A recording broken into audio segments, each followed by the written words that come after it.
YouTube के इस channel में हम सभी अभ्यर्थियों का स्वागत करते हैं। जो भी अभ्यर्थी हमारे चैनल के माध्यम से जुड़े हुए हैं तो शिक्षा जगत से संबंधित किसी भी खबर को पाने के लिए दोस्तों आप एक बार हमारे चैनल को ज़रूर सब्सक्राइब कर लीजिए और बेल आइकन ज़रूर एक्टिव कीजिए ताकि पल पल की जो भी अपडेट आए वो आप तक पहुँचती रहे।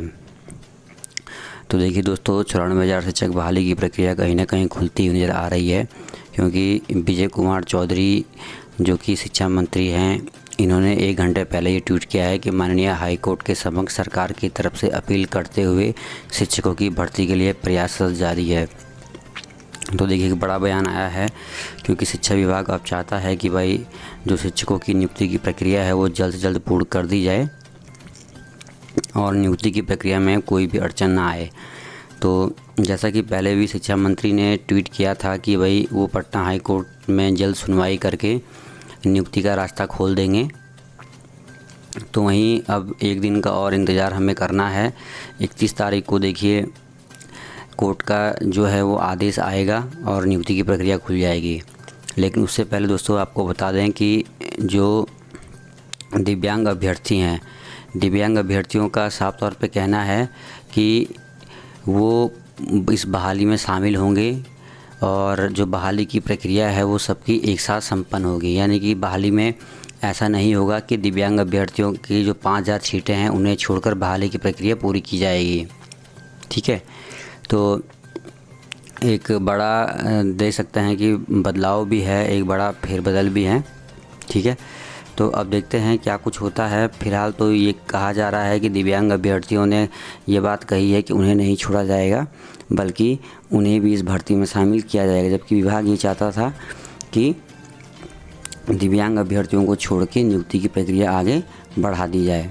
ठीक है, तो अब देखते हैं क्या कुछ होता है। फ़िलहाल जो खबर आई है उस पर हम आगे बढ़ते हैं और ख़बर की ओर देखते हैं कि क्या कुछ अपडेट है। ठीक है, तो चलिए आगे बढ़ते हैं और देखते हैं क्या कुछ है। फिलहाल तो शिक्षा मंत्री का जो बयान आया है उससे ये लग रहा है कि भाई नियुक्ति की प्रक्रिया में अब देरी नहीं होगी, बल्कि जल्द से जल्द नियुक्ति की प्रक्रिया खुल जाएगी।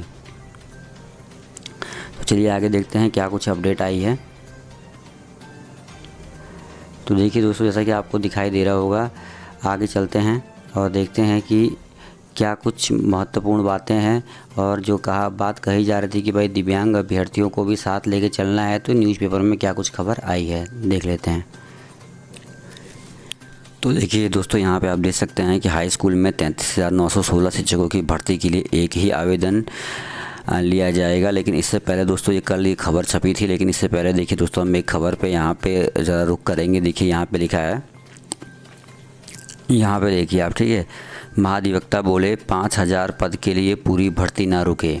देख सकते हैं ये कोर्ट का आदेश था।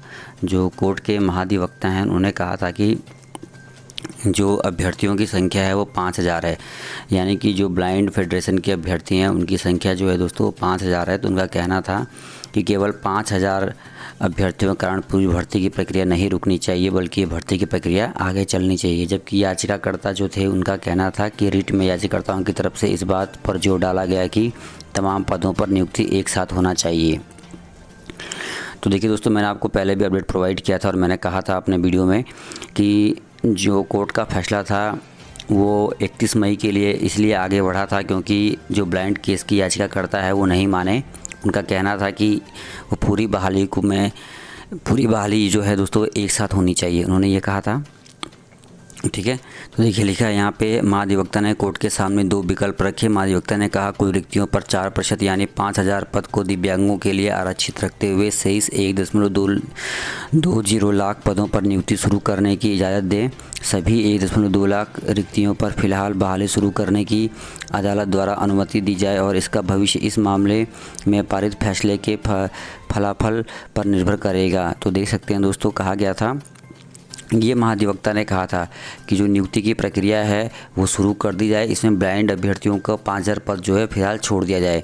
लेकिन जो ब्लाइंड फेडरेशन के अभ्यर्थी हैं वो कहीं ना कहीं इसे लेके मानने को तैयार नहीं है। ठीक है, और आप देख सकते हैं दोस्तों यहाँ पे लिखा है कि 1.2 लाख शिक्षक भर्ती सरकार बोली दिव्यांग कोटा दिया, हाई कोर्ट 31 मई तक करेगा फैसला।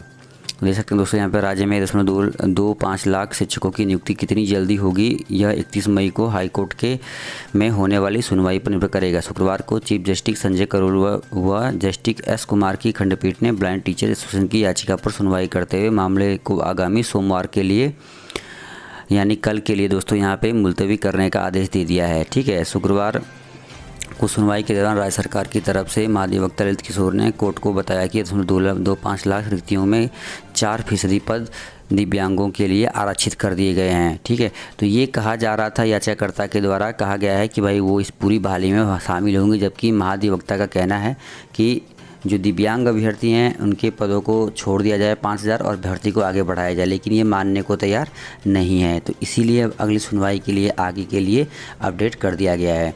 तो अब हम देखते हैं दोस्तों माध्यमिक शिक्षकों के लिए देखिए एक बहुत बड़ा बदलाव यहाँ पे हुआ है। वैसे तो मैं आपको पहले भी बता चुका हूँ, यहाँ पे इस बार बहाली में मैट्रिक और इंटर के अंक नहीं जुड़ेंगे, लेकिन इनका कहना है कि बहाली में बड़ा बदलाव किया गया है। जो शिक्षकों की बहाली होगी यानी कि 37,000 पदों के लिए जो बहाली की प्रक्रिया आगे होगी, इसमें इस बहाली में देखिए मैट्रिक और इंटर के अंक जो है दोस्तों वो नहीं जुड़ेंगे। यहाँ लिखा है अब उच्च व उच्चतर माध्यमिक विद्यालय में बहाली के लिए मेधा सूची बनाने में मैट्रिक और इंटर का अंक नहीं जुड़ेगा। तो मैट्रिक और इंटर का जो अंक है दोस्तों वो कहा गया है कि उसे नहीं जोड़ा जाएगा, उसको नहीं जोड़ा जाएगा, तो केवल एसटीटी के मार्क्स के आधार पर ही होगी शिक्षक बहाली। तो देख सकते हैं दोस्तों एक बड़ा बदलाव किया गया है।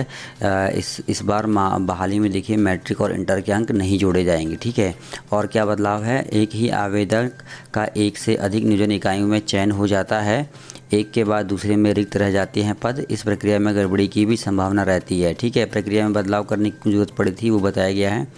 केंद्रीकृत तरीके से योग्य अभ्यर्थियों के चयन में आसानी होगी। देख लेते हैं, केंद्रीकृत तरीके से बहाली की प्रक्रिया को संपन्न बढ़ाने की बात की जा रही है। अभ्यर्थियों को अलग अलग नियोजन इकाइयों में भटकना नहीं पड़ेगा। तो ये फ़ायदे हैं इसके। उन्होंने कहा कि अगर हम ये बदलाव कर लेते हैं तो हमें ये फ़ायदे देखने को मिलेंगे। छठे चरण की बहाली पूरी होने के बाद यह प्रक्रिया शुरू होगी, ये भी कहा जा रहा है। ठीक है, देखिए लिखा है राज्य के उच्च और उच्चतर माध्यमिक विद्यालयों में 33,916 शिक्षकों की बहाली के लिए ऑनलाइन आवेदन लिए जाएंगे। नियोजन में पारदर्शिता के लिए शिक्षा विभाग अभ्यर्थियों से सेंट्रलाइज तरीके से आवेदन लेने की तैयारी कर रहा है। ऑनलाइन आवेदन के लिए सॉफ्टवेयर तैयार कराया जाएगा। विभाग के आधिकारिक सूत्रों के मुताबिक इस बार एक अभ्यर्थी को एक ही आवेदन करना होगा। देख सकते हैं एक ही आवेदन करेगा, यानी कि जो आप देख रहे होंगे जो बहुत सारे ज़िले होते हैं, लेकिन उन ज़िलों में ये बात कही जा रही है कि अब ऐसा नहीं होगा कि आप प्रत्येक ज़िले में जाके जो है नियुक्ति के लिए फॉर्म डालेंगे, बल्कि अब आप लोगों को ऐसा करना होगा कि एक ही ज़िले में जाके जो है वो नियुक्ति के लिए फॉर्म डाल सकेंगे। तो ये कुछ बड़े बदलाव जो हैं वो किए गए हैं, और अब देखना ये होगा कि इन बदलावों से कितना फ़ायदा अभ्यर्थियों को मिलता है, क्योंकि इस प्रकार के बदलाव कहीं ना कहीं नज़र आता है। तो इससे ये पता लगता है कि अब एसटीटी के जो मार्क्स अभ्यर्थियों ने लिया है उसी पे बहाली की प्रक्रिया जो है वो पूरी होगी। तो अब देखने वाला समय बताएगा क्या कुछ होता है। फिलहाल तो विभाग ने बड़ा बदलाव करने की तैयारी कर दी है। अब देखते हैं कि इस बदलाव से किस किस को फ़ायदा मिलता है और ये बदलाव कितना कारगर सिद्ध होता है। तो चलिए दोस्तों, इस वीडियो में इतना ही। पसंद आया ज़रूर शेयर कीजिए। पल पल खबर के लिए जुड़े रहिए दोस्तों। धन्यवाद, जय हिंद।